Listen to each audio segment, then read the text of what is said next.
in Paducah. Thunderstorm warning for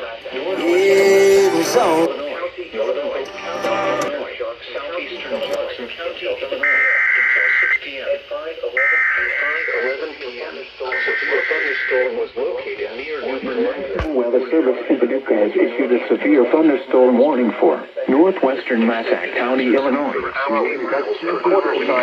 Quarter-size hail. This is a radar indicated threat. At 5:11 p.m., a severe thunderstorm was located near New Columbia, or near Vienna, moving northeast at 25 miles per hour. Expected hazards include 60 miles per hour wind gusts and quarter-size hail. This is a radar-indicated threat. The following textile expected hail damage to vehicles is expected.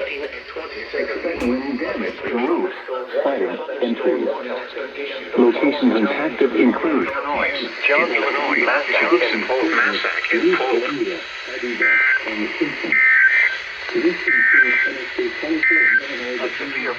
Now for the official national weather.